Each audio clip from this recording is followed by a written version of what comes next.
Okay, Ami, so tell us your full name.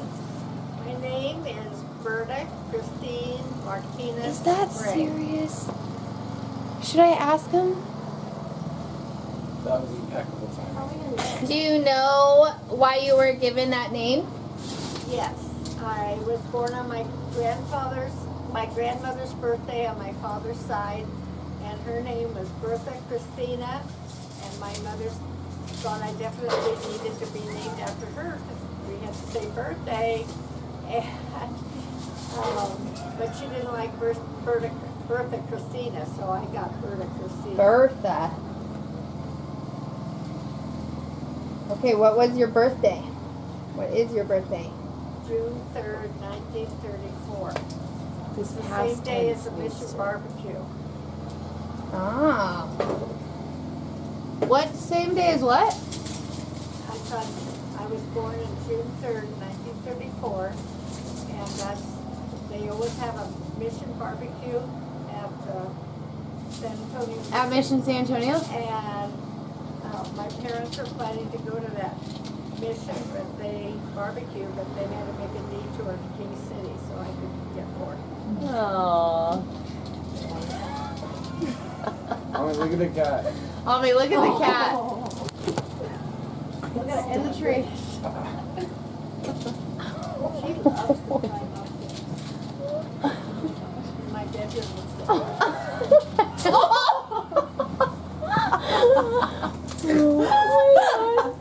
Wow.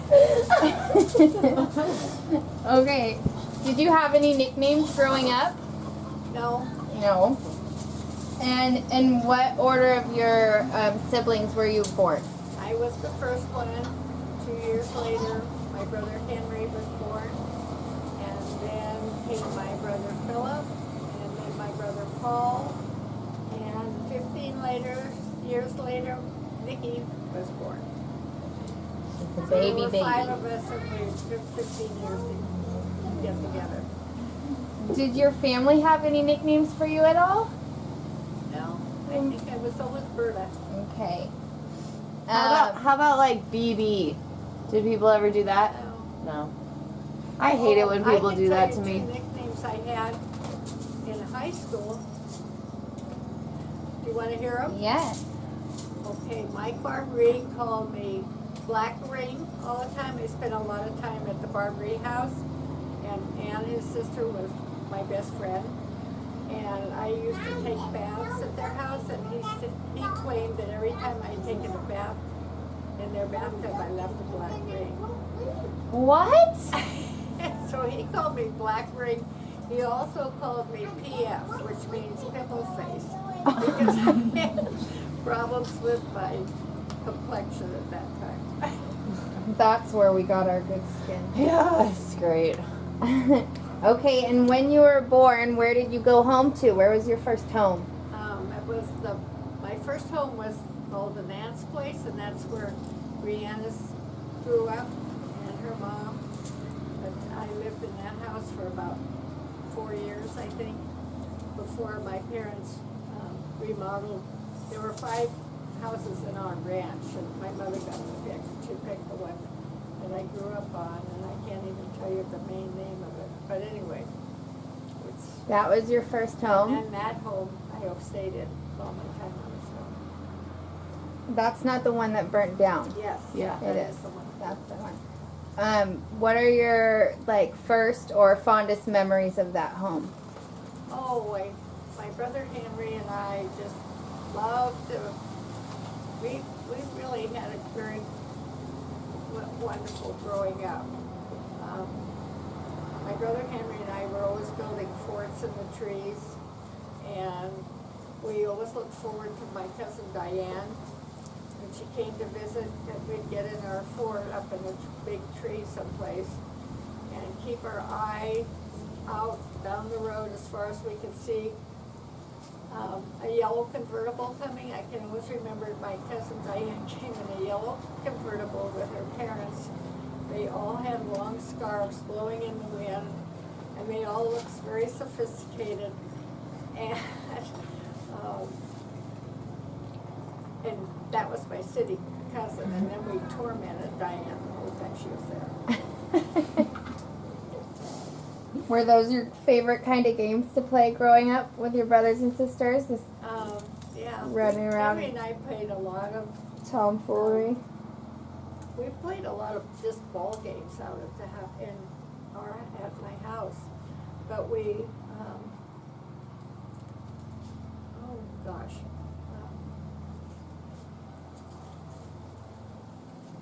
I had something for it, but I can't remember what it was. Okay, we'll come back around. We're putting you on the spot. How about school? How was school for you? It was great. There were 5 kids in my class when I went to grammar school. Oh my gosh. Tom Botts, Donnie Taylor, Donald Anderson, and Imogene Roth were the 5 of us. And there wasn't anybody in the class in front of me, but skip another grade, and there was one person in that class, and it was Eric Hall. And when Eric graduated, everything we did in the high school involved Eric. I had to be a piano player that introduced whatever we were doing. At his graduation, I played the piano when he came down the aisle. And then I played the part of his sister and his mother and his teacher, because Imogene was very shy. She didn't want to be in a play. And anyway, at the school, we played football all the time. And Imogene and I had to be on the football team when we played Bradley and San Lucas and San Ardo, places like that, because there weren't enough boys in our school. And Imogene was better than all the boys anyway, and I was a total flop. But anyway, I can always say I played football when I went through grammar school. Yeah. That's good that they let you guys, because I always think of like back in those days And that they were. When I got to be in the 6th grade, we had a new couple that came to be the teachers in our school. And the husband, Mr. Harris, had the upper grades. And he would come in the morning and write a bunch of stuff on the blackboard. And then he would go out to the shop where he liked to fool around out in the shop all morning. He'd come back just before lunchtime and collect our papers from all these things that we were supposed to do, which we just would diddle-daddle something off. We never got the papers returned. We never saw any grades or anything. And during that time, instead of doing homework, for 3 years, we really didn't do anything in the classroom except chase this girl that was new in the community. Her name was Barbara, around and wash her mouth out with soap. And because we were near the kitchen in the school, and it had a sink and everything. And anyway, we terrorized Barbara. And Poor Barbara. poor Barbara, yeah. Do you still know all these 5 fellow I classmates? lost track of her. They were kind of a new family in the community, and then they moved away. So I can't even remember her last name. And then where did you go to high school? Junior high? King City. King City. I went to high school Was in that King like City. big city move-in or from Lockwood? It was a small town, but King City was a beautiful small town. The people were so friendly, and everybody seemed to know each other. And I could drive to town quite a bit when I was in high school. I always had a car at my will. And, see, I forget what I'm saying. I know, I'm sorry. That happens to me all the time with the little ones. You were telling us about your high school and junior high in King City. Going into town. What? Going into town with a In your car. car. Okay, well, when I would drive to town, it was often foggy in the morning. And I would go across the King City Bridge, and we had this very young man teacher at the time that was very popular at high school. And he would always asked me how I made it across the bridge, because he thought I was way too young to drive. I had a driver's license when I was 13. And I said, I just waved my hands up in the air, let loose of the steering wheel, raised my arms up in the air, and waved. That was made it. And what's your fondest memories about high school? Or I junior loved high? high school. Okay. We were a small high school, so we were pretty much a solid group. And my fondest memories, I know what my disfondest memory, my less fondest memory is, that my mother thought music was way important, more important than art, and you had to choose between the two subjects when you went to high school. And I really wanted to take art classes, and my mom and dad thought I should take music classes, and all 5 of us were pressured into taking music classes. I think I had 13 years of music lessons when I grew up, and I never was much of a piano player. And I was always very jealous of the kids that were in the art class because they got to decorate for proms and stuff. And I had to sit in the classroom when that was happening. About killed me. Yeah. Hey, Ami, the dad, in the She's jail. sitting under her chair, huh? That kitty loves Ami. So, Ami, is that, you've always loved art then from really young age? Have you always loved art? Uh-huh, Yeah. I always have. One of my favorite memories of what Diane, my cousin, and I decorated Easter eggs one Easter, and I just absolutely love that. I want to decorate Easter eggs for the rest of my life. And I always wanted to, but I never had an art class, so I had to just grow into what I ended up doing. You did But I a have to good say, my job of mother that. and father, we insisted that we play the piano every time they entertained, and my father entertained all the time. So I would have to play the piano, and Henry would have to play the trumpet, then Philip would play a guitar, and then Nikki would play an accordion. No, then Paul would play an accordion, and Nikki finally played an accordion too. But I feel so bad for the people who went to those parties, 'cause none of us were very good. Well, tell us about those parties that when your parents would entertain. Well, my dad loved to entertain, and I remember growing up, we practically always had a barbecue on the weekend. And we made ice cream. I remember my brother Philip, I had to sit on the ice cream churn, and my brother Philip churned the ice cream, and I always had a cold butt, but it was a big deal to have the ice cream. And we always had a big barbecue, and sometimes we'd have so many people there. I don't know if you remember where the windmill was next to our house. Yeah. It was a ways away, and the people would line up for the barbecue in the backyard, and to the windmill out there. Wow. And I always thought that was really something. We had so many people there. And my dad would always stand up at the end of the barbecue and tell jokes and stories. I think a lot of times he should have been a comedian because he was very funny. People Really? loved listening to him. And we had a lot of this kind of thing going on because my parents leased the Hunter Liggett Reservation, and that had been the Hearst Ranch.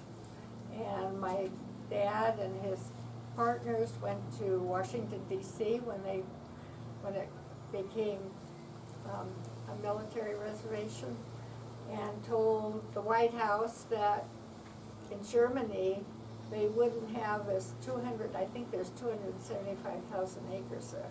It was a huge ranch. And that they would never let all that land just go to waste, that they needed to do something else with all those acres. And they wanted to raise cattle out there, and that's how the Pacific Valley Cattle Company got started. Because They were very convincing that they would move the cattle out of the way of gunshot Training. training Yeah. when they were out there. So we were always moving cattle around on the reservation. I did a lot of time on a horse during those years too. Did you have your own horse? Uh-huh. What was his or His her name name? was Charlie, and I loved that horse.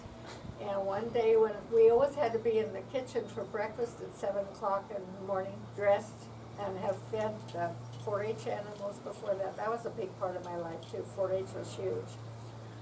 And one morning my dad told me Charlie died when I came into the kitchen for breakfast. Oh. And my heart sunk, and I was so unhappy because I loved Charlie. Yeah. And when I was growing up, I didn't even realize at the time, but when a girl's slips was showing, if it was hanging below your skirt, people would tell you Charlie's dead. And that's what my dad was doing, was telling me my slip was showing. Wasn't telling me that Charlie actually died. died. So how long did you have Charlie? Oh, I don't remember. I had him a lot of years. I started out with a pony named Jack. He ran off the balloon with me. They bought the pony, brought him to our house. My father put me on the pony, and the pony took off. And they had to drive the car to Cologne and finally get the pony stopped. He was a crazy pony. He was never very good. When I was in high school, my high school friends liked to come out and ride him until he got bucked off. He was never a very friendly The pony. wild one. And then a couple questions about your parents, our great-grandparents. I know you've told us about great-grandma May and how she kind of took care of all the babies in the community, and everybody would bring them to her after they had first brought them home. And also how she kind of took people in that were, I guess, like estranged. We called them tramps. Tramps. And yes, my mother fed Subtle. all the tramps. And we were so far out in the country, you would think that tramps would never go out there, but I think the word got out. Because my mother wasn't one to hand them an apple at the door. She cooked them a full meal when they came, and came in and sat down in our kitchen. And I remember when Paul died, she handed him a plate when he was standing up. He was going to carry it back to the table, and he was so weak he fell down and he broke the dish and it went flying all over the place. Anyway, my mom was very compassionate with people like that. And when they left, she always gave them a sack of all kinds of food that she could think of. Yeah. And tell us about how she would take care of the babies. Well, when people in the community had a baby, my mother closed off the kitchen and got it very warm, and we had a big table, and she covered that all in towels and blanket things for the baby to be put on, and she would wash the babies, give them a bath every morning, and the new mother would watch, and there was a different lotion or powder or whatever for all the parts of the baby. You rubbed oil certain places, and you put powder certain places, and cream certain places. It was quite a production to give a baby a bath. And then from when it was done being in the bath, you went outside into a sunny spot, and she would put the baby, that was time to take a nap. And it would be warm You gotta get your son. in a bassinet Yeah. outside.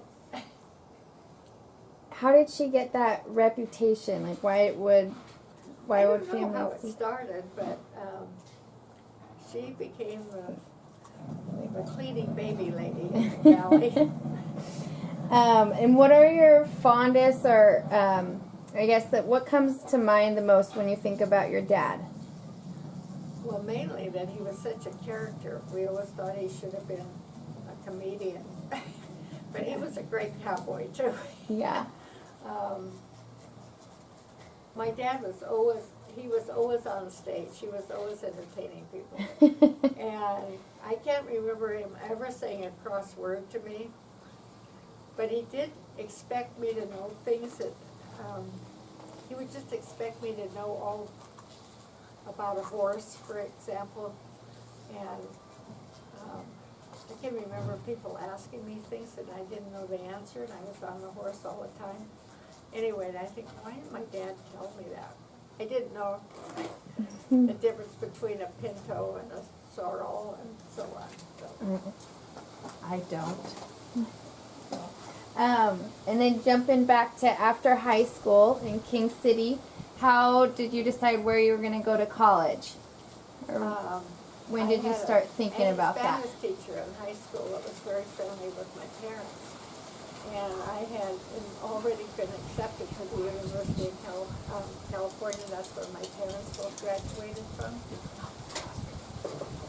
But this woman would come and visit my folks a lot. She told them she thought I was such a country girl, I needed to go see a bigger, some more part of the world. And she came from Colorado, and I'd gone to the University of Colorado.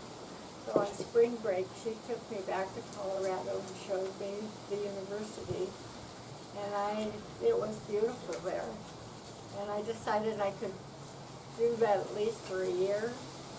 And so I started going there and thinking that I would transfer back to California. But once you take a year's worth of courses, you're going to lose a lot of units. So Right. I ended up staying there, and it was a beautiful spot. Yeah. So did you want to stay in California initially and get kind of talked into going out of state, or? Well, I didn't have any real strong feelings about it then. When I got to Colorado, I'd never been in snow before. Well, I'd been to visit snow, but I never lived in it. Yeah. And that was so exciting. When my mother was born, it was Christmas Day. When my mother's sister was born, it was Christmas Day. And on that day,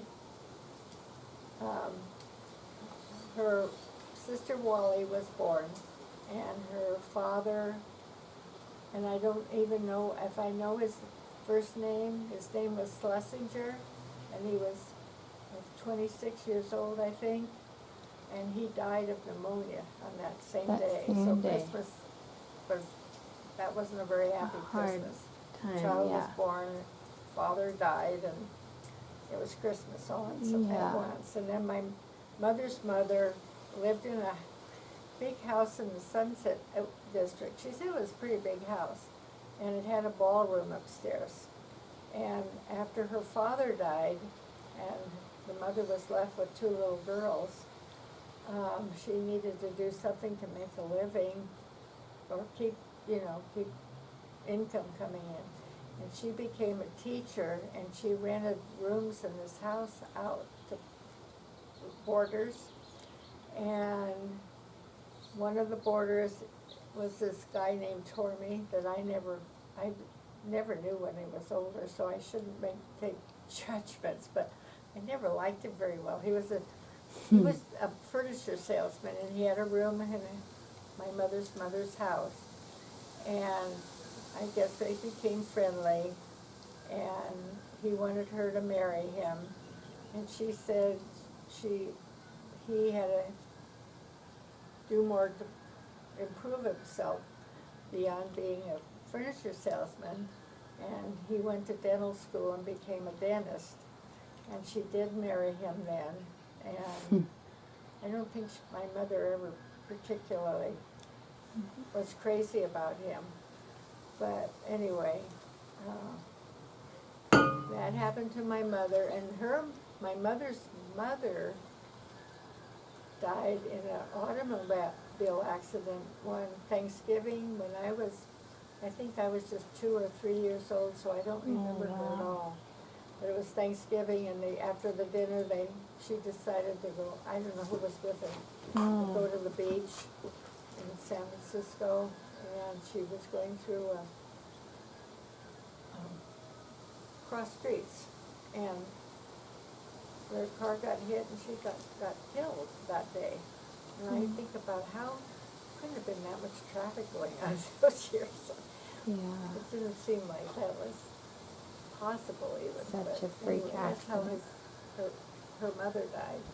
And my father's father died when my dad was 12 years old and of pneumonia. And so my dad always felt like he was the man of the house. And his mother was real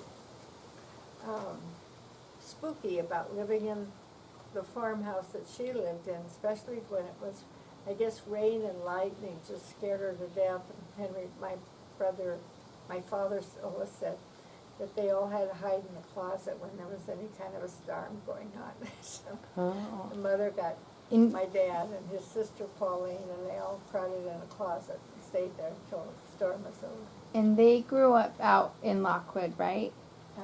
No, I don't think they built it. It was already there. They had bought the property the house was on. And my dad's, well, before I get to it, stop. No, it's okay. With your mom?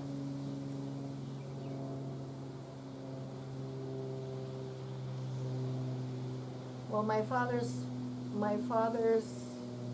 father died when my father was 12. And the mother died in a nursing home when I was about the same age that my mother's mother died. She was pretty young, and she, I think, had pneumonia too. People used to die of pneumonia a lot. Yeah. And I think I had 3 grandparents die that way. Wow. And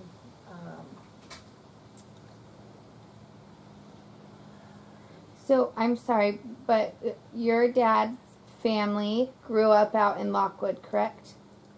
well, my father's grandfather came to Lockwood, the first person that came, and he got off at what's the island in New York where everybody gets off? Soul Island or... Anyway, and he I know which. came across the United States as far as Salinas, and then he got a job in the Spreckles Sugar Company. He worked for Yeah. Spreckles for quite a while. And one weekend there was a dance going on in Halone, which in those days would have been quite a ways away, Salinas to Lockwood. Nowadays it takes just a little over an hour to Right. go that far, but in those days there was much slower, longer trip. But he wanted to go to this dance, and did. And when he got there, he met this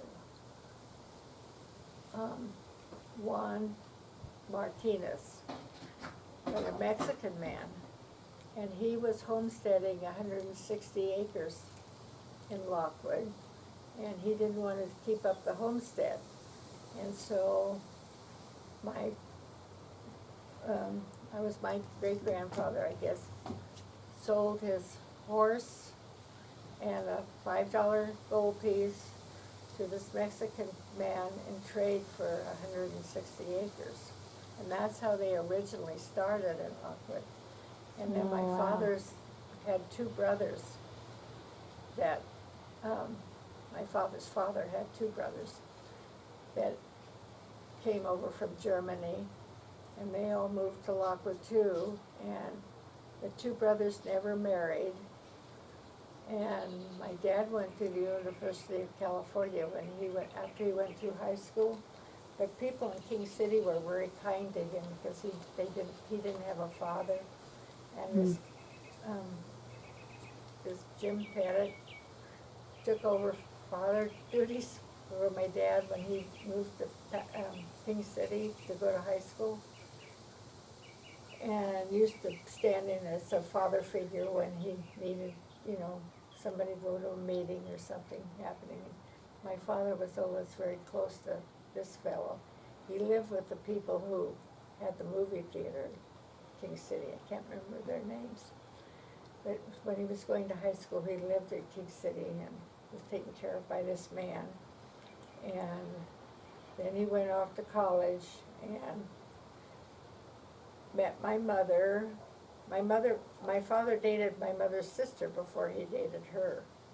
And my mother's sister, my mom were so different because she was very flamboyant. She always was dyeing her hair a different color and very dramatic. She always wanted to be a movie actress and always had these wild stories to tell.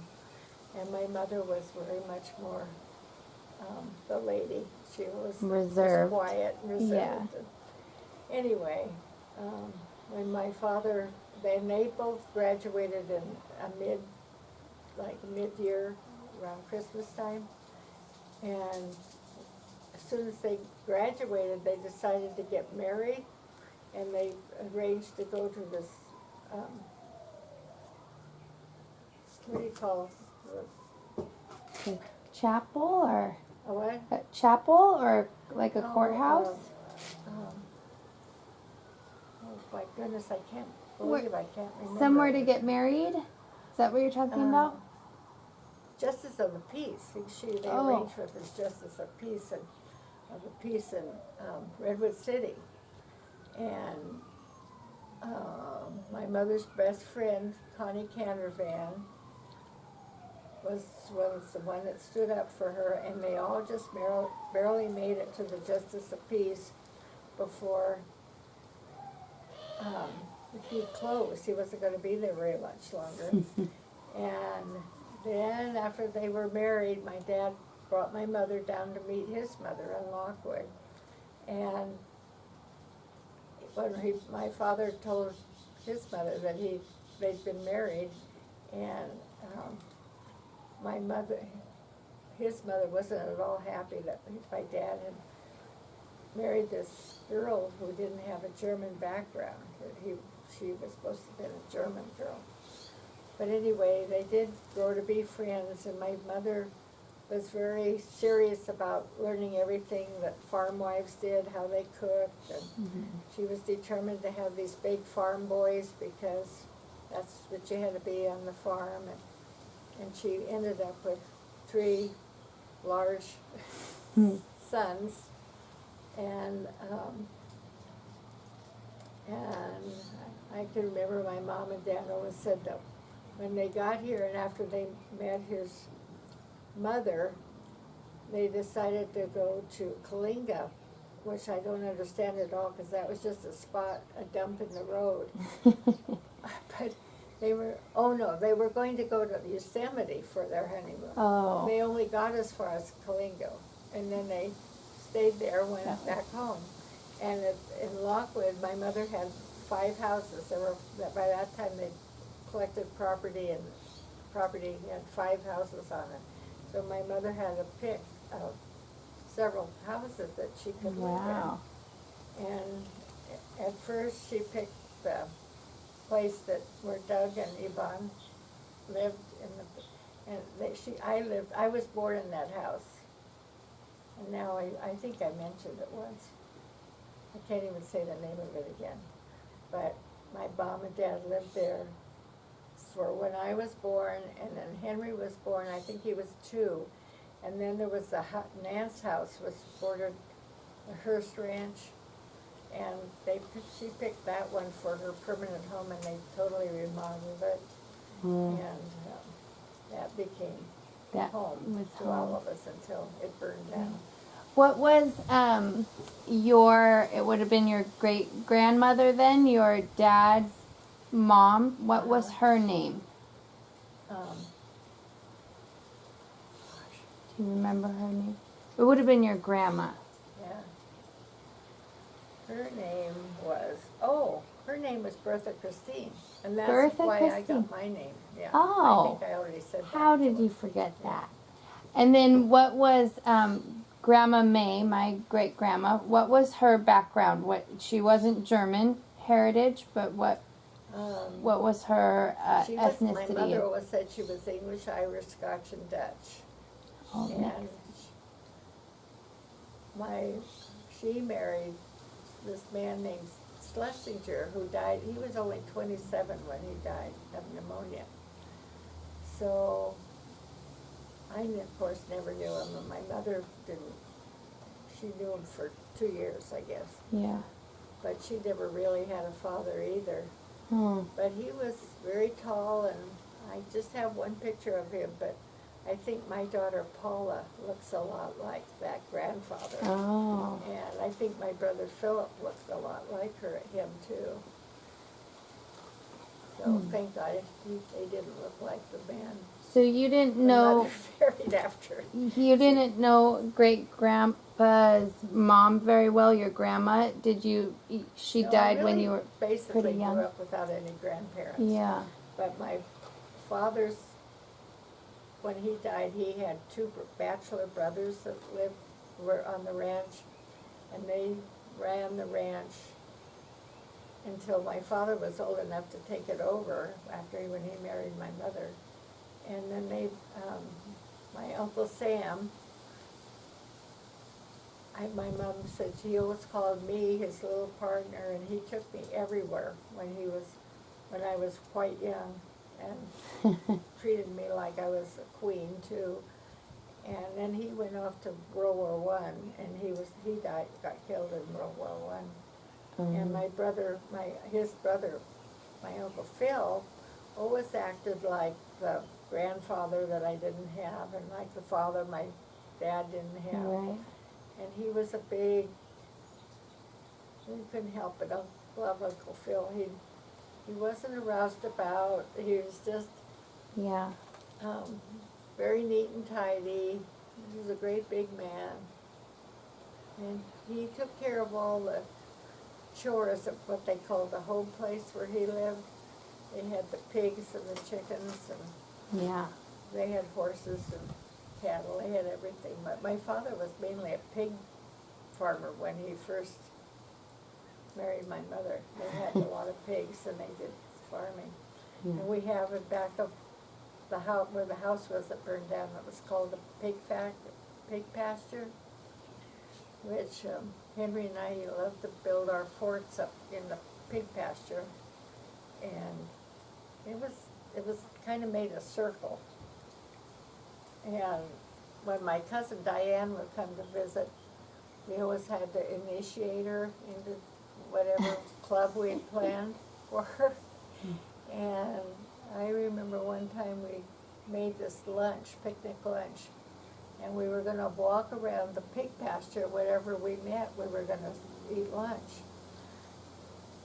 And Henry and I were going to take care of the lunch, and when we got to see her, she would share our lunch. Well, we got her going, and when she was out of sight, we sat down and ate lunch without her. Well, that's nice. And we were always making her do crazy things to join our clubs. We always had a club going on. And probably one of the worst things was we told her she had to shoot her big toe with the BB Yeah, I gun. remember you telling me about that. Poor We Poor didn't tell her Diane. we shot our BB gun, but it was when we had our boots on. It really didn't hurt that much. She shot her toenail off, and we were in trouble with her mother. Mom. Okay, just a second. Can you watch out, please? And then real quick, going back to your grandpa, it would have been great grandpa Jan, his father, when he got the land out in Lockwood from Juan Martinez. Is that how we got the Martinez name? Did he? No, he was named Jan. They always called him Jan, really. Oh. Jan Enrique Martinuz. It wasn't said Martinussen. I'm sorry. Jan Enrique Martinussen. And when they came to America, he became Jan Henry, and they dropped the E in off of Martinussen, which probably should have still been pronounced Martinuz. But it was Martinus, not EZ. And so that was his name, and then every other generation was Jan Henry Martinez, and then just my brother Henry was just Henry Martinez, and then his first son. The first son was always Henry Martinez or Jan Henry, rotated in years. So. Okay, and then tell us about how he got the shut-ins. Well, when I was growing up, we wanted to have a swimming pool, and Henry and I were always talking about having a swimming pool. And my parents were really hesitant because we had people at our house all the time, and we're always entertaining, and friends of ours when we were in high school. But we had the shut-ins before then, but they were always at our house, and my mom and dad were afraid somebody was going to drown in the swimming pool. And one day I can remember my dad coming home, and he said, well, he bought us a swimming pool. So he took us to the shut-ins, which is, I think, about 12 miles from our house.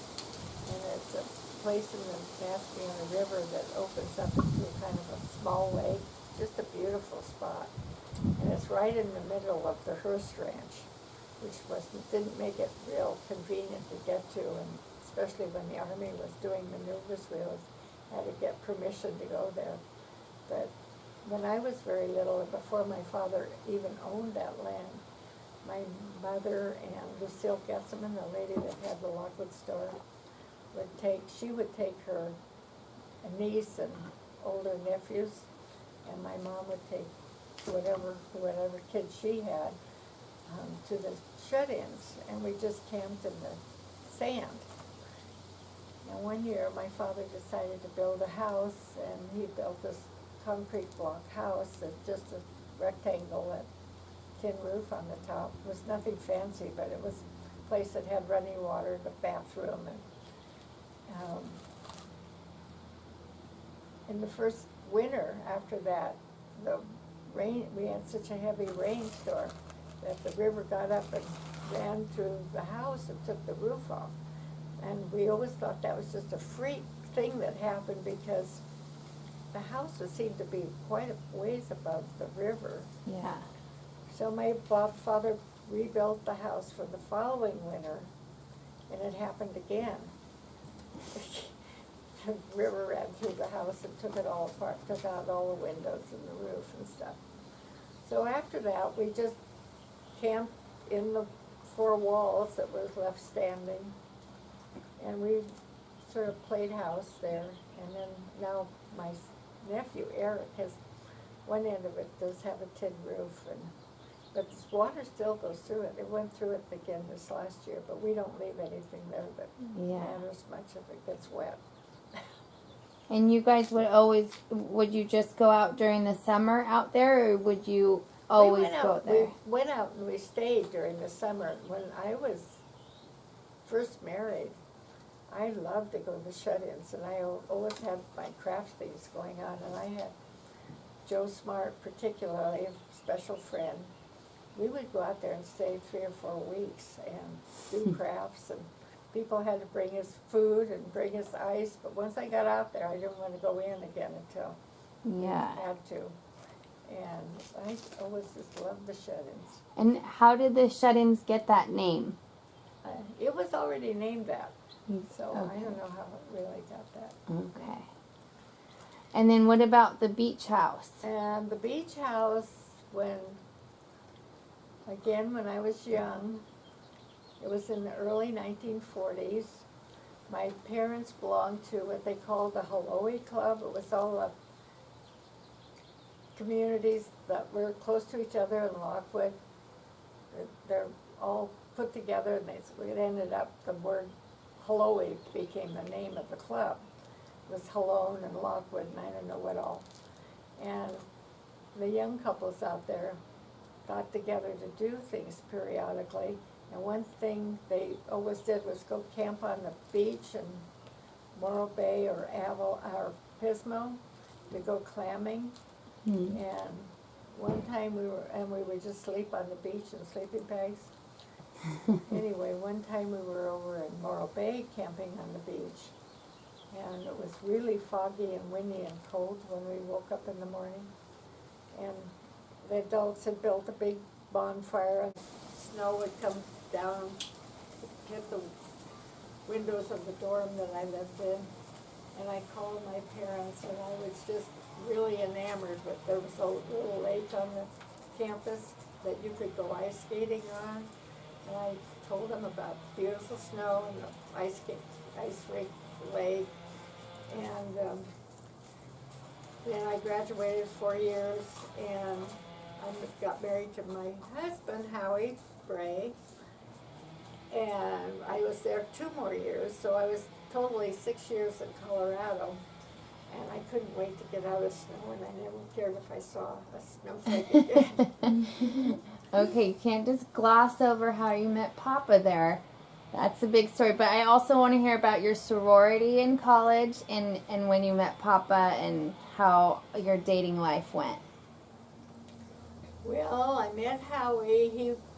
Howie had been raised in an orphanage, and he was in the orphanage between age 2 and 9, and which I just think that's such a horrible time in your life not to have your parents around. And then he had a very insecure growing up period, which I'll skip over. But when he went to high school, he was now in California, where his father came to work for his brother, who had a toy business here. And they were originally from Grinnell, Iowa. And where was I going? Oh, what was I saying? We were, you're telling us about Papa's upbringing and how he was in the orphanage. Oh, and yeah. I think And then when he went to high school, he'd never had a group of friends the way normal kids do. And he started running with a good crowd, and he ran with a bad crowd. And he didn't know which one to pick, which one he should stick with. And somebody, he said, in the bad crowd, the wild crowd, told him that he should not stay with that group because he was just going to end up getting in trouble all the time. Yeah. And when he did. He had this really nice, well-educated group of friends, and they all went to the University of Colorado when they graduated from high school. And he wanted to go there too, but he didn't have any money. So he joined the Navy and put 2 years in, and then he had the GI Bill, and that's how he got through college. And these boys all were betas at Colorado, and they got him in the fraternity. And of course, Howie never had any money except his GI Bill, which wasn't a whole lot.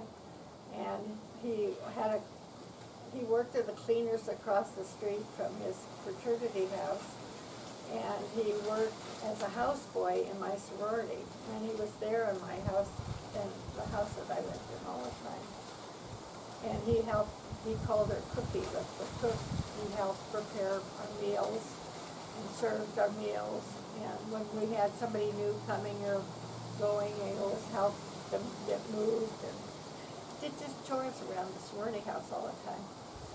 And at one point, I thought he was way too sarcastic because he had a very sarcastic humor, kind of. Mm-hmm. He had a lot of humor in him too, but it was very different than my father's. And I went to the house, our house lady, Mrs. Clutter, and said she should fire Howie because he was so obnoxious. And then I ended up marrying him. We went to my sorority house was a Capitol house, and we had a sneak. When you're seniors, you have sneaks, so we did when I was going to school. And the fraternity we're sneaking with was the Betas, which was Howie's fraternity. And that's when the boys come over to your house and they take all the food in their house. and then you take it all to some hidden spot supposedly and eat it, so everybody else in your sorority or fraternity doesn't have anything to eat that night. And I had a car. I was a spoiled brat when I went back to college, and we went to the sneak, and that night somebody had put a bomb in an airplane that was supposed to be landing in Denver, and he was trying, some man was trying to bomb his mother-in-law. And anyway, Howie and I and another sorority sister tried to go see this plane wreck, which was very sadistic, and I don't know why we were trying to do that, but anyway, we did. And after that, we started dating. But we were dating, I had known him all the time. But So did Papa, the good crowd that he was hanging out with before he joined the Navy, did those friends of his go to Colorado for yeah, that's what college? got him there. They were So- all in Colorado. They were all in the same fraternity. Okay. And they all remained friends. Yeah. You know, Oh, that's good. we lived far apart, lots of us. But anyway, he always kept touch with those guys. Yeah. It was a good group And of then, guys. what did Papa tell you about his childhood? I know this is about you, but He never talked about the orphanage at all. Potato salads were big when I was growing up. We made them for all these barbecues. So I made potato salad all the time.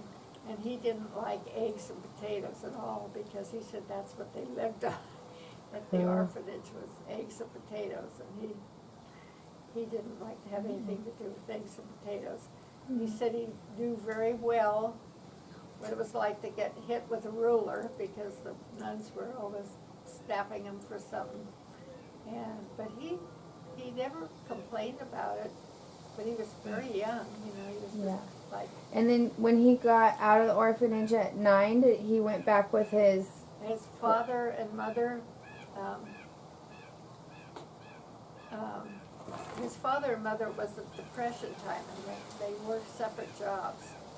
Howie's father was a underwear salesman for penny stores, and his mother was a chorus girl for Lawrence Welk, and she even dated Lawrence Welk for a little while.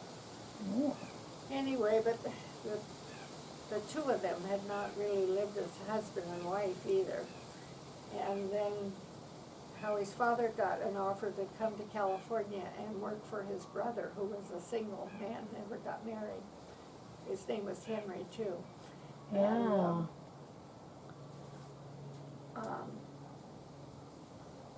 So where am I going with this? he was born in Chicago, right? No, he was born in Grinnell, Iowa. Oh, Grinnell, But he was Iowa, in and that's where the father was. orphanage in Louisiana someplace, I can't remember. Oh, where. okay. And then his parents picked him up at the orphanage, and they had a car with a rumble seat in the back, and he always talked about riding in that rumble seat, coming to California with his parents. And they got settled in some kind of little house in Pasadena to work for the brother.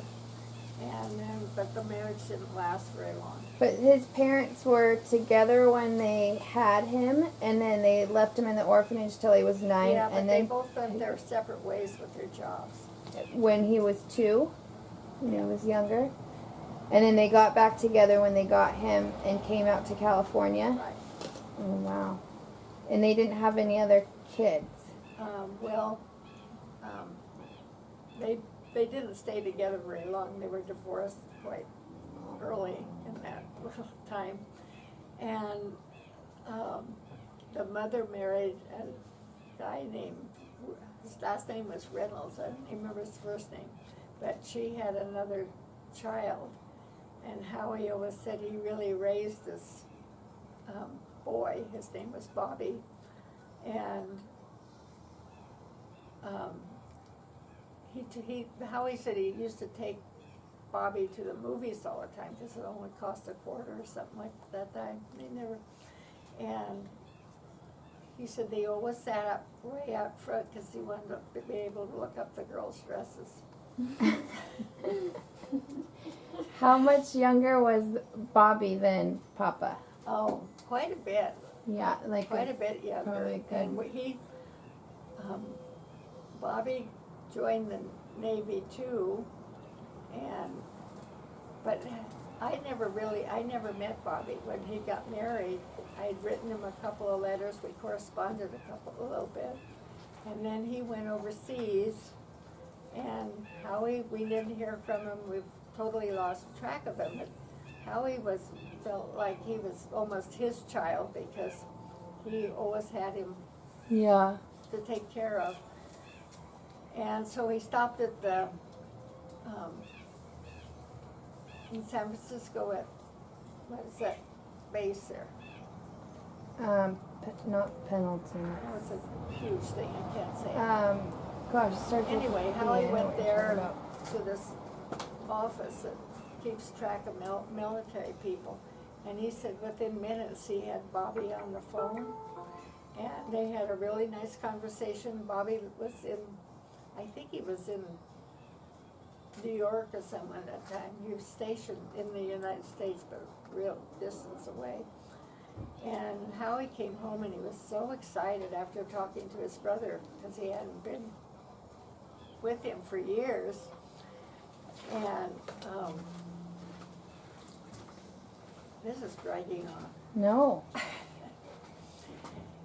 Anyway, he came home and I think we just had the boys when this happened, but he had pictures of the kids, and he sent him all this information about his life and getting married, and he had a whole package of stuff that he sent to Bobby. Wow. And he waited for Bobby to respond, and he never heard from him again, and that always made me so sad, because Yeah. he was so looking forward to make contact with his brother again. Aw. It didn't happen. God, we're gonna have to look up Bobby Reynolds. Hmm? We're gonna have to look him up. Bobby Reynolds. So tell us about you and Papa's wedding. If you're Oh, not dear. too hot. Well, You it want a was break? July, we were Yeah. married You want a on break? July, Wait, hold on. Do you want a break? Can I Actually, take a 'cause break? you are in the sun. yeah, You're- let's take a break. Okay. And some water, yeah. Yeah. Really need some too. Okay. Mommy, this is wonderful. Yeah, this is so great to hear these stories. But first, you have to start telling me about, I think where we left off was when you were in college, and you kind of touched on your sorority and how you met Papa. And you didn't tell us any good stories about when you guys were dating. Or what's your fondest memory of your sorority? So tell me some more about when you were in college and all those fun things that happened. Well, I pledged the Kappa Delta sorority when I just got to Colorado as a freshman. And I always want to give my mom a bad time, because I went off to college not knowing anything about a sorority. And this one sorority was just rushing the craziness out of me. And so I almost felt like I had to join that sorority. And I found out later that the lady that was the colonel's wife at Hunter Liggett had been a Kappa Delta, and she had written a letter about me, and there was nothing, I was the queen of the world according to her letter. Aww. And I never was happy in the sorority, because we had discrimination clauses. And at that time, Kappa Delta doesn't anymore, but I spent my 4 years having to go to meetings to lie about having these rules in my sorority that I didn't approve of. I didn't really enjoy my sorority life. It was okay. And I met Ida Marie in my sorority, who was my best friend. Yeah. And she was an exchange, excuse me, an exchange student from Norway that lived in our house.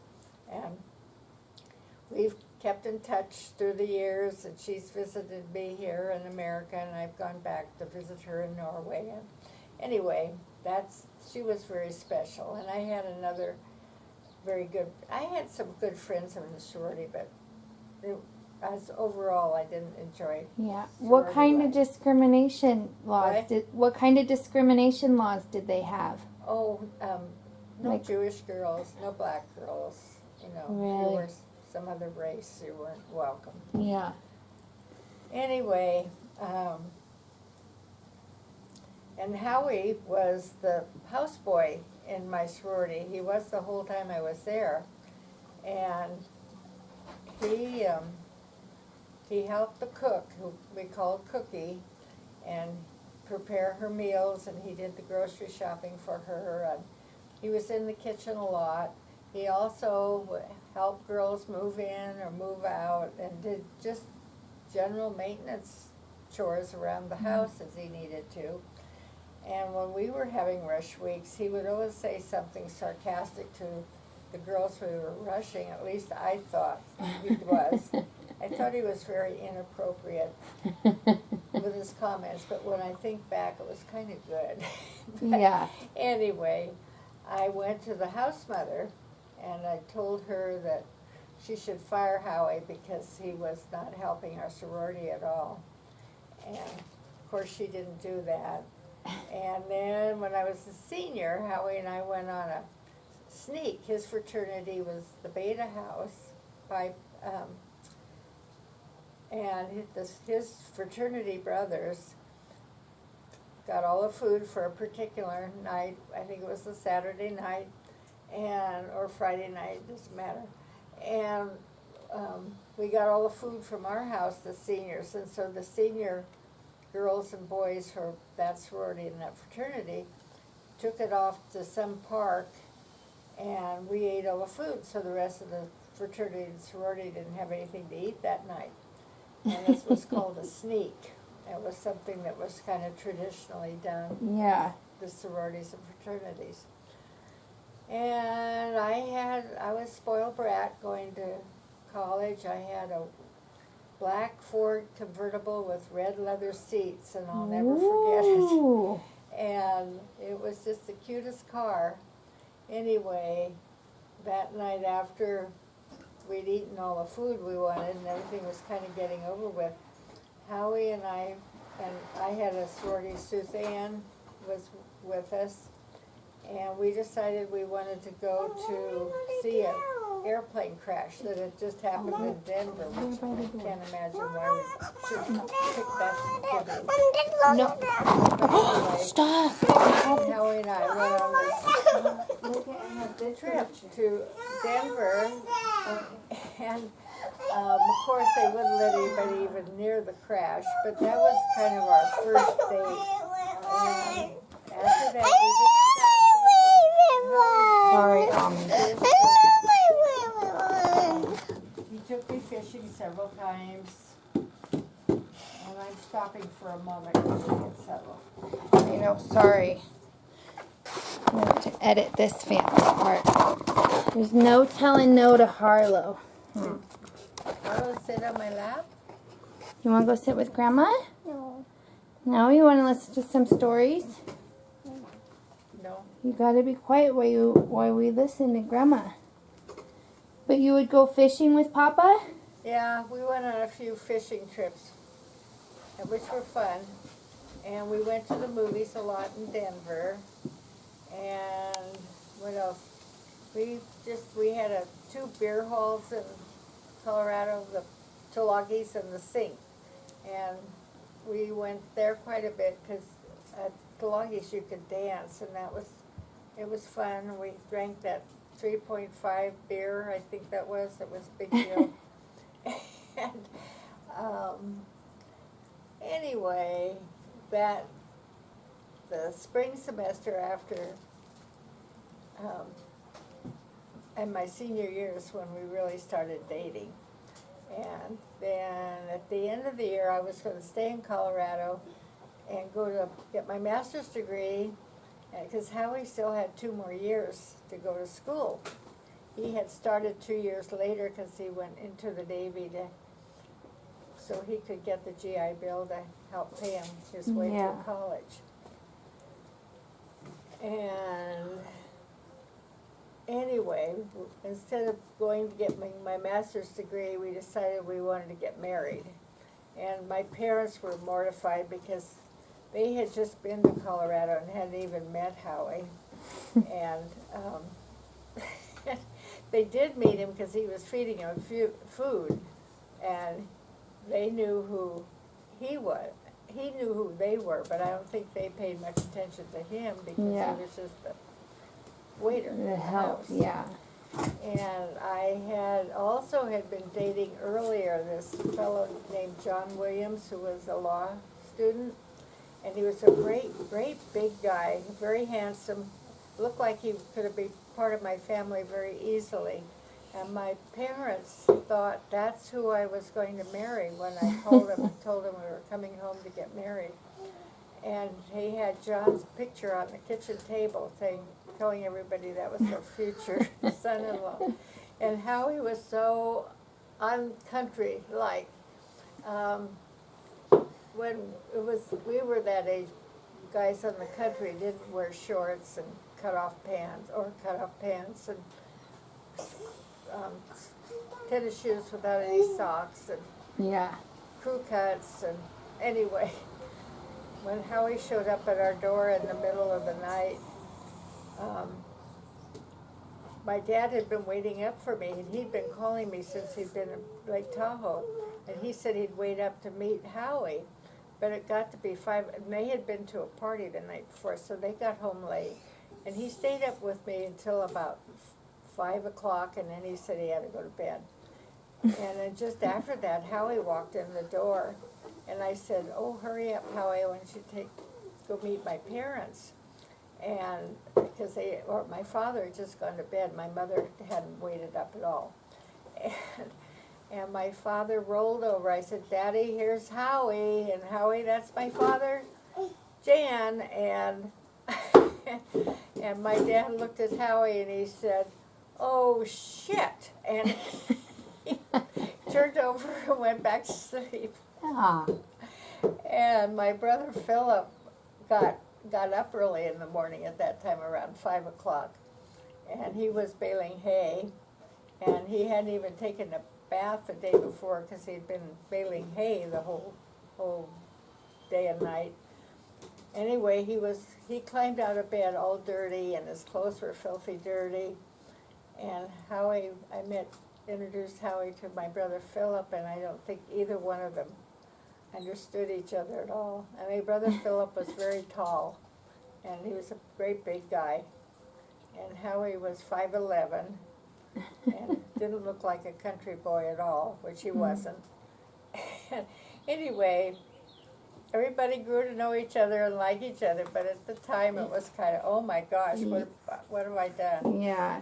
And what else do you want to know? Well, what was it that like sealed the deal that made you know you wanted to marry Papa, or what was it that you loved the most about him when you guys were dating? He and my dad both had huge sense of humor. Yeah. But they were very different. My father was always telling about things that happened to him and made it into stories and jokes. And one of the best ones he told was when he and my mother had a 40th anniversary party at Hunter Liggett.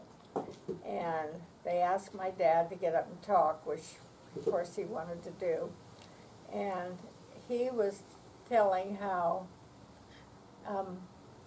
he had gone to town recently, King City, and he had a doctor's appointment at 9 or 10 o'clock in the morning. And so off he went with my mother, understanding where he was going. And the doctor's appointment resulted in the doctor telling him he wanted to see him in an hour. He took some tests and wanted my dad to return. And my dad thought, what was he going to do for an hour in King City? So he decided he needed to pay his dues at Putsy's, and Putsy was the popular bar in town, open morning, noon, and night. And so my dad went down to pay his dues at Putsy's and came back in the hour. And the doctor looked at him some more and wanted to see him again in an hour. And that went on for the entire day. until the office closed that evening. And Daddy was at the point there that he thought he needed to go back to Putsy's again and have pay his dues there one last time for the day. And he ended up staying till about 11 o'clock at night. And my mother had cooked this big meal for him at home. And she got really unhappy with him because he hadn't come home when he could. And she had made a big pot of stew in a pressure cooker. And she told him he was going to have to get his own dinner because she was going to bed. And so my father turned the stove on to heat up the stew, and he went and lay down on the couch to wait for it to get hot. And of course he fell asleep, and the stew exploded all over the kitchen ceiling. It was just a huge mess. No. And my mother heard all the commotion going on with him and came out. And my dad was trying to win her sympathy, and he told her about the doctor having to see him all day long. And he had bad news. He was only had 6 months to live, he said. He told her. And she said back to him, 6 months could be a hell of a long time. Anyway, Long time. that's the kind of thing my dad did all the time. Oh. So where am I? And Papa, what was his sense of humor like? What? What was Papa's sense of humor like? You said that And he was more sarcastic. He always introduced me as Margot Lane, the Shadow's girlfriend, because my last name was Martinez, and he didn't think I sounded like a Mexican girl, and he thought anyway, he changed my name to Margot Lane, and he was the Shadow, and I was his girlfriend. Oh. And we did the normal things you do in college. We, Yeah. went to the beer parlors and went to see a lot of movies, and anyway. And then we got home and we got married, and then we went back to Colorado for 2 more years while Helen got his master's degree. Okay, go get And him. he had 2 degrees, one in business and one in engineering. And it took him 2 more years in college after I graduated to get his 2 degrees. And I taught a year in Colorado in a junior high. And Henry was born, and he was so popular as a baby because Howie's fraternity brothers and my sorority sisters all hovered over him all the time because Yeah. he was sort of The first odd man. baby. We were different because we were a married couple. And when we got back to California, Howie went another year to Berkeley to get a degree in business. And then he started working for IBM, and he had a really good career going on in IBM, but after a couple of years, he went through 2 years of training with him, and he worked for IBM like 3 or 4 years, and he came home one day and announced that he quit his job, and I said, "What did you quit your job for?" Because he was doing really well. We were taken to Chicago one time and went to Denver for him to get awarded something for being one of the top salesmen. And Yeah. anyway, it seemed like life was good. And anyway, IBM told him that they were going to transfer him to New York. And by that time we had 3 or 4 kids. And Howie had such a drab growing up period during those years, I guess. Anyway, there was no way he was going to move his family around. And he said, "I'm just not going to do that." And he knew if we went there, then we'd be transferred somewhere else. Right. And IBM had very strict rules about you had to do community service work, and you had to wear these shirts and ties and a hat to work every day. And I thought the hat was ridiculous on Howie. And a little side on that, one time we went to a Chinese restaurant with a couple of friends of ours. And the Chinese restaurant had a little stream that went around the restaurant. And when the food was, and how he put his hat on that, and I hated him in that hat. He put the hat on the enclosure that the stream was on.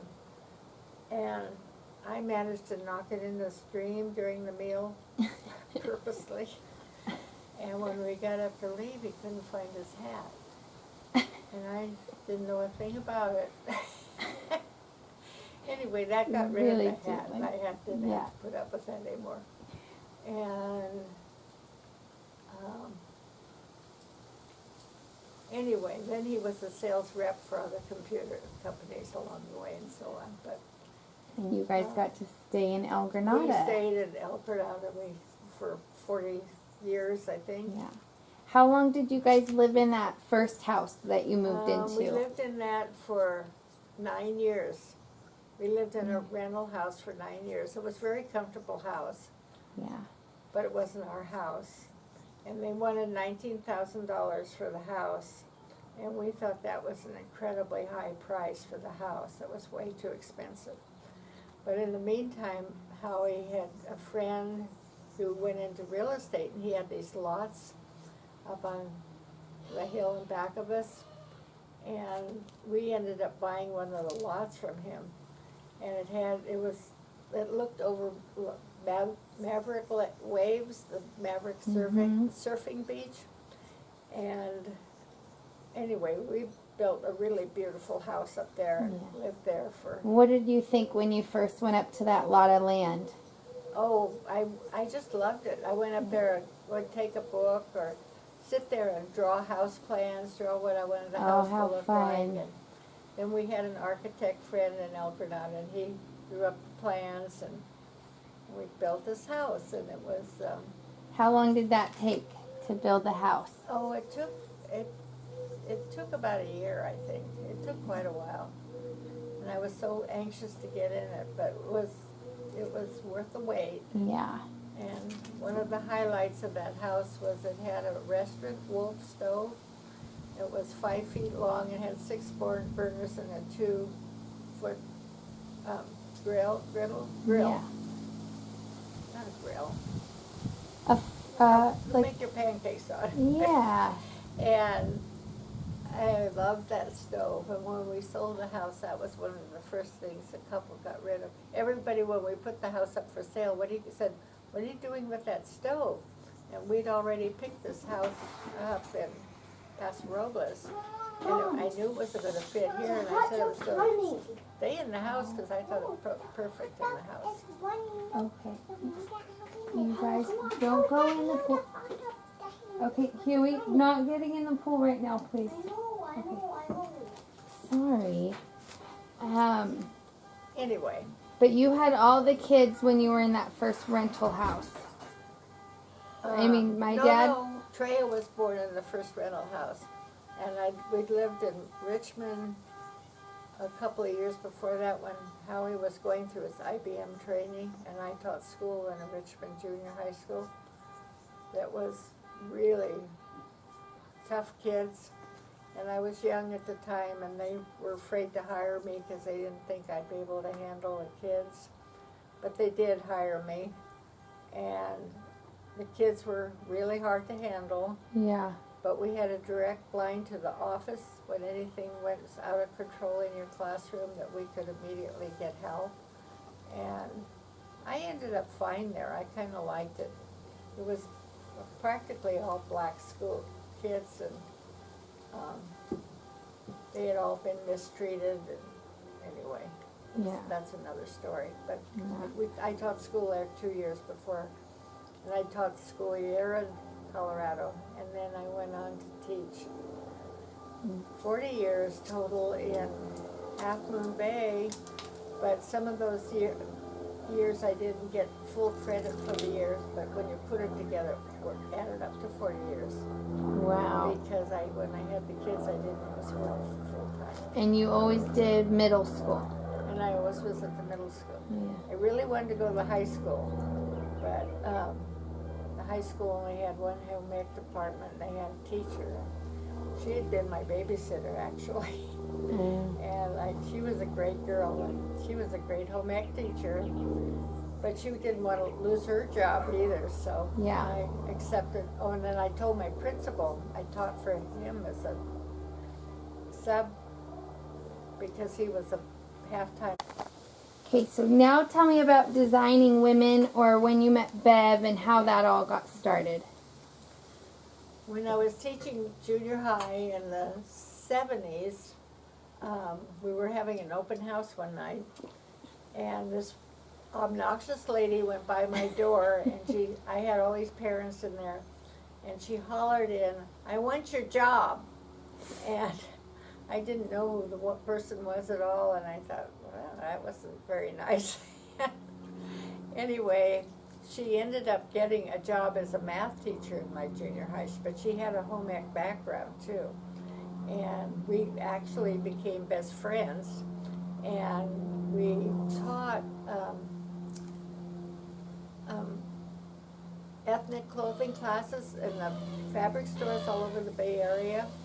So during the week we taught school. On weekends we did these classes, which lasted all day on Saturday usually, because after the class was over you went with the women down to pick out fabrics and stuff, because the ethnic costumes that we were, or clothes that we were doing usually required a lot of different materials. And it took a lot just to load up and get wherever we're going, and then load up and get back home. So Sunday you spent putting everything back in order again.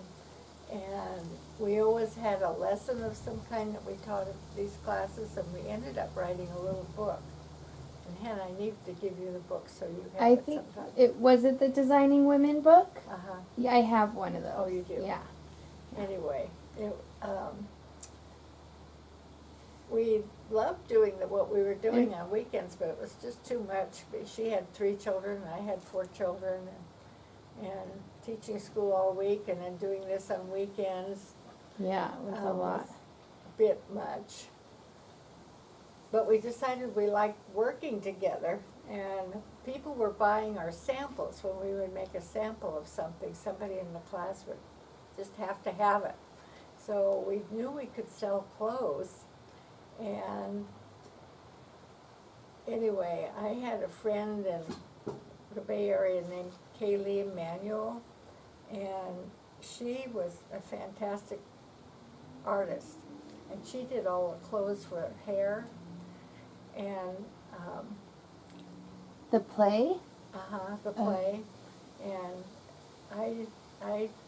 I just loved everything she did. But she did painted clothes.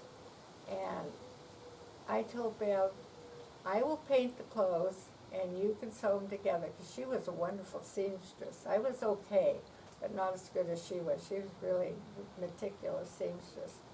So that's how we started out. She was doing the sewing, and I would do we'd buy muslin and then wash it several times and then cut it out and pattern. We made our own patterns.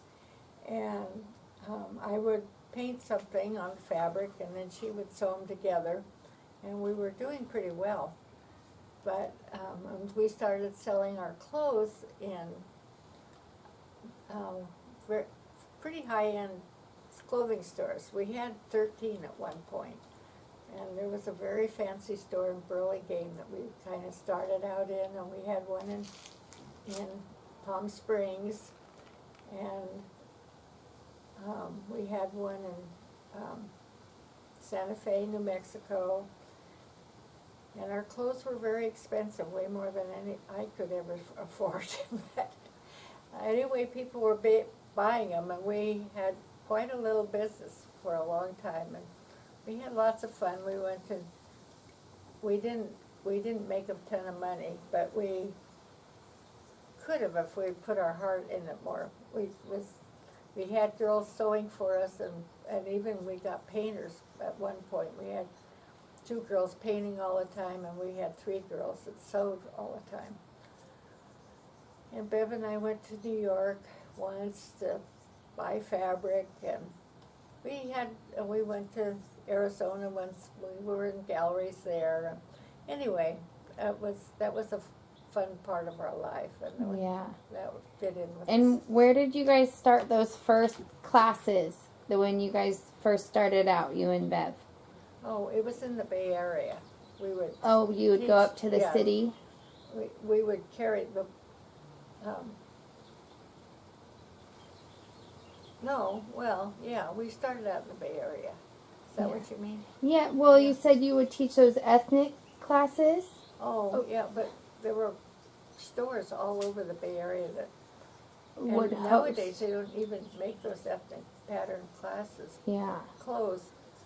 Because there are a lot of little techniques you had to learn how to do to put them together. And we learned how to do those things and teach our people in the classes, and they were making things, I see what you're getting to. That got to be a lot of work too, and we decided we needed to just do our own thing, and that's when Bev started sewing and I doing the painting. Yeah. And then a comment she made one time, when we started, and I told her I wanted to paint clothes, which I'd never done before. She said, "I'm not going to sew that shit." But she did, and I continued doing it. Then she decided she wanted to paint too, and that's when we started hiring seamstresses too. So anyway, it was never a big Bet. business, but it was a lot of fun for us. Yeah. We met a lot of people, and we did pretty well. We had home shows all the time. That's how we sold our clothes, as well as in And stores. how long did you guys have that business for? Well, it was in the 30s, in the 70s, and I don't remember exactly when in the 70s we started. And we're still doing our business when we moved down here in 2001, but it's been petering out since then because we were far apart and Yeah. getting older and getting lazier, and anyway. And what made you guys decide to move down here after being in Half Moon Bay all? We loved your where we life. lived in Half Moon Bay. It was a beautiful spot. But Half Moon Bay was becoming very, very popular in the Bay Area because it was on the ocean, and we had a cute little town, and people loved to go to Half Moon Bay, and it was so much traffic on our Highway 1 that you could hardly move on weekends. You could hardly go anywhere. Mm. And we were coming down to Lockwood all the time for family birthday parties and Christmases and holidays, and we finally decided it made much more sense for us to live down here than up there. Yeah. And I always missed it up there, but our house was also much larger than our house we had here. It was a lot more maintenance and no kids anymore. Yeah. So it made sense for us to move down here. Yeah. And I love it here, but it's totally different. It is. It is.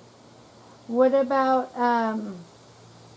what can you tell me is like one thing you learned about yourself or that you remember about yourself being a mom all those years? What's one of your favorite memories or most prominent I knew memories? that I needed my own time. And Yeah. I thought if I'm just going to school and coming home and doing lesson plans and things with my children, I was going to go crazy. And I always had this huge desire to do craft things. And this Kaylee that I mentioned was a big influence that way because she was always doing different things. And I can remember I used to get up extra early in the morning, and I didn't go to school until 11 o'clock. I only taught part of the day. And all I would do in the morning was do crafts until I had to go to school, and then I had always some family would take care of the children for me after school until I got home. Yeah. It didn't amount to a lot of time, but it did amount to them going someplace else a lot of times, especially if I had something else I had to do. And I just realized I needed to make time for myself. And I love being a mother to my kids too.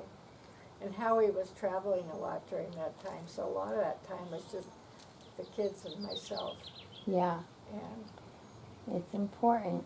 anyway, Oh, what else do you think we should know?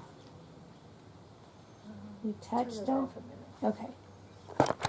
Kids were all kind of huddled around the bonfire. My parents, I remember, came over to Henry and I and told us to behave ourselves, but they were going to be gone for a little while. And when they got back, they said, okay, and they told the other adults, the other people that we were camping with, that they bought a house. And in those days, you didn't have escrow and all these rules and regulations. And we went right back to these two little houses. And the house that was on the beach was always the kids' house. And it was smaller, but was right on the ocean. And I don't think my parents really cared so much if it was on the ocean, but they took the larger of the two houses. And they partied in there. I remember they always danced to the song South and Josephine. And I haven't heard those songs for years and years, and I don't even remember what they sounded like. Oh, we're gonna have to find those. Yeah. But that's how we got the Beach This- house. Cayuga's house. So in the summer, but then from the shut-ins, we'd go over to Cayuga's and spend the rest of the summer. Many years we did that. And can you just tell me a little bit about how great grandpa, your dad, got the, I think it was the Salinas Cattle Company going, or the Pacific Valley Pacific Valley Cattle Company. Yeah. How long did he have that, and how did he? He had it until Nixon became president. He had it from, I think he had it 27 years. And it started out with 5 people, 5 men: Jim Bray, Shorty Williamson, Chet B. and Irvin Bray, and my dad. And Shorty Williamson and Jim Bray dropped out after a couple of years, so it was just Chet and Irvin and my dad. And it was kind of a big deal. It was lots of land, so they had lots of cattle, and there was always big cattle trucks coming by our house to go out and, With the cows. bring cattle out, take cattle away,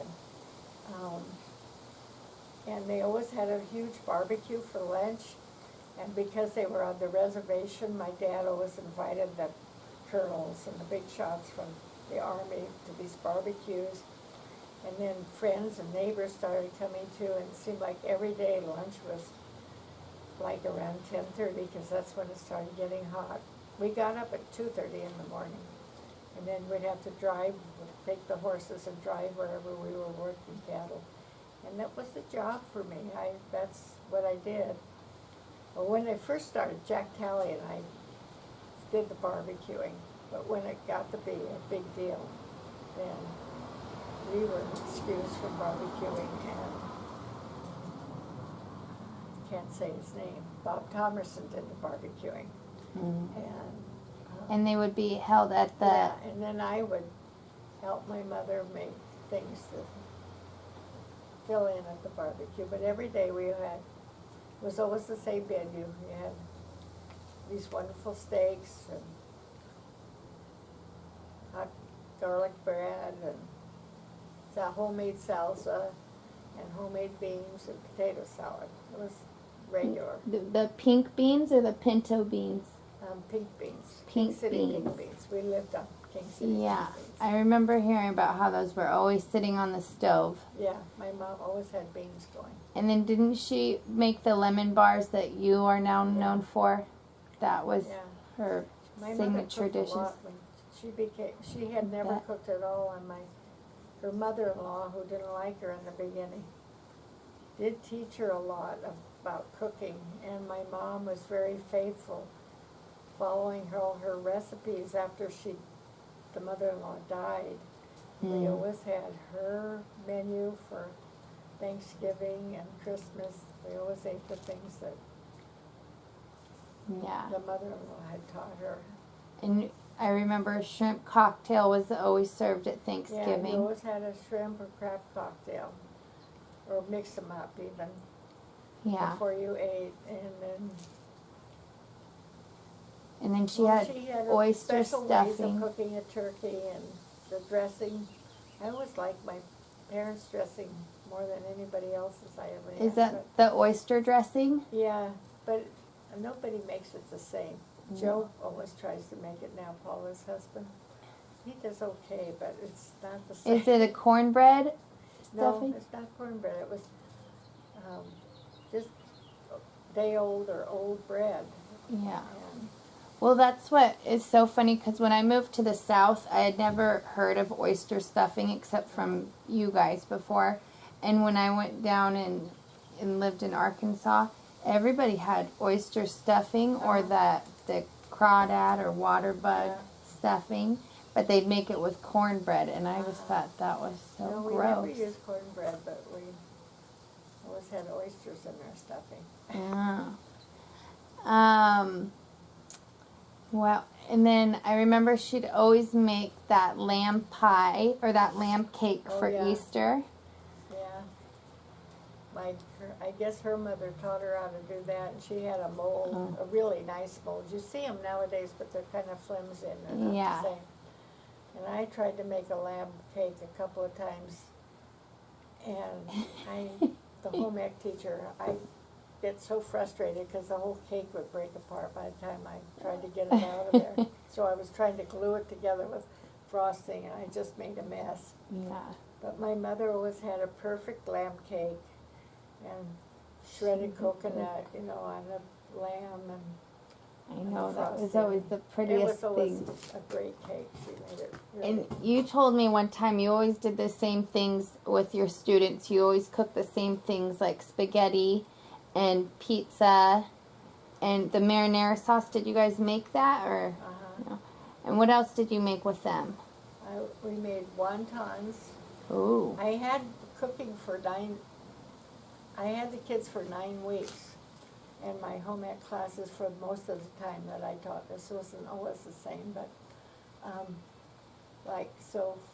4.5 weeks was cooking and 4.5 weeks was sewing. Mm. And you can't do a whole lot with either thing in that Right. short amount of time. Especially when you're working with junior high kids and they've never been in a home ec room before. Yeah. Never used the sewing machine, a lot of them had never used the stove. So we always, of course, we always made chocolate chip cookies, and we always made brownies.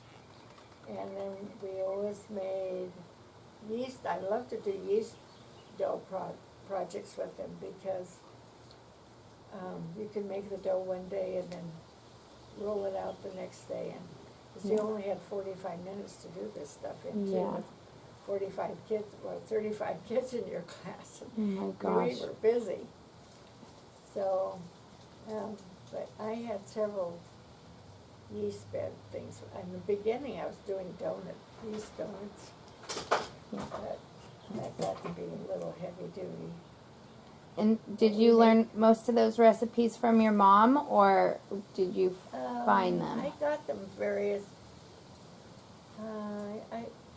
The wonton recipe that I made was there was an Oriental woman in our area in Half Moon Bay, and she did cooking classes for adults at night in my classroom. And she made wontons, and that was a good one for the kids, except Yeah. of course they had to fry the wontons in grease. But I never had a serious accident. One time a girl put a needle through her finger. But it was a serious Yeah. accident.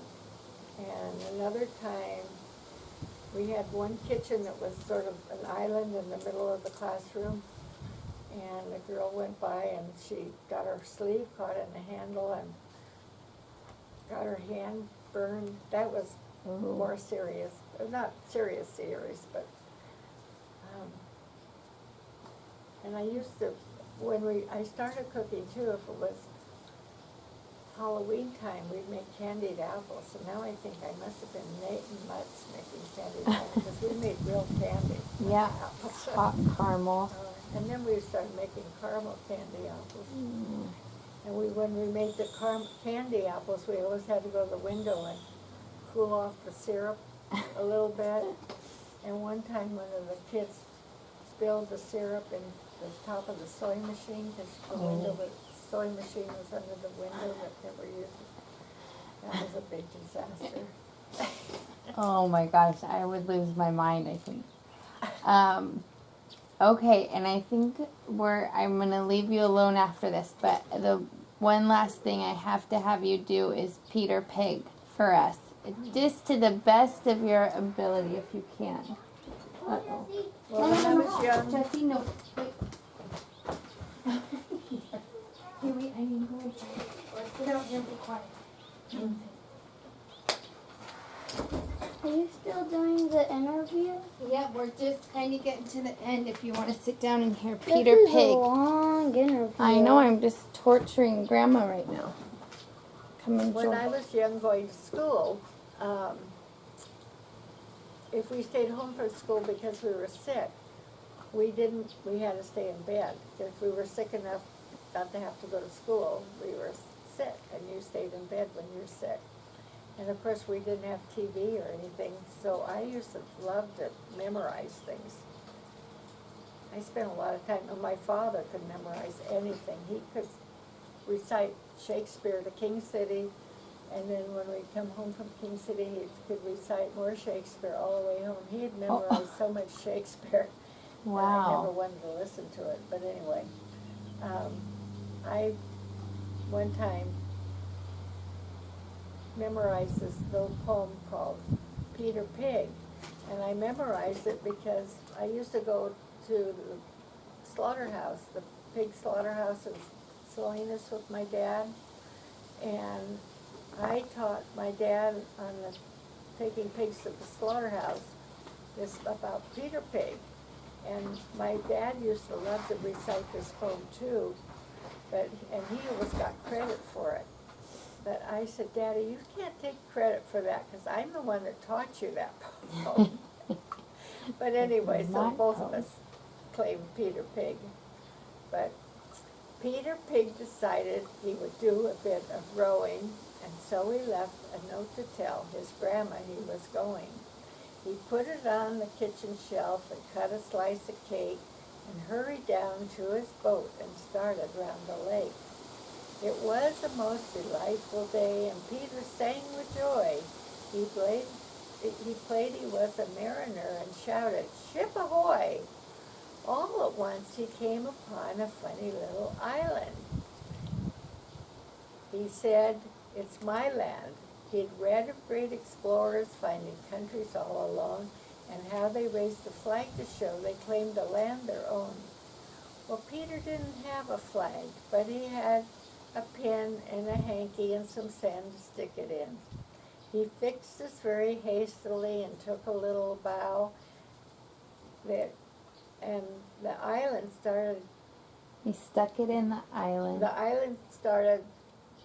oh gosh, I always get, I know. I think it's he stuck it in the island, and the island shouted, "Ow!" I can't remember after that. It leaped and rolled around with him and made a terrible fuss. Peter soon discovered that his island was a hippopotamus. It turned around and glared at him, and Peter's knees began to shake. He reached into his pocket and said, "Here, have some cake." He popped it in the hippo's mouth and wished he were ashore, but the hippo only smiled at him and said, "You got some more?" He said, "You get me some more of that cake, and I'll take you round and round the lake and anywhere you want to go. Maybe someday we can go to Mexico." So Peter hurried home and cut a great big slice, and when he told his grandma the tale, she said, "My dear, how nice." She put on her bonnet and saw her hair was curled and said, "I'm going with you. I'd love to see the world."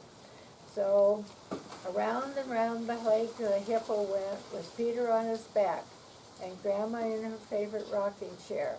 She knitted a dozen pairs of socks or more and sold them to the village pigs that lived along the shore.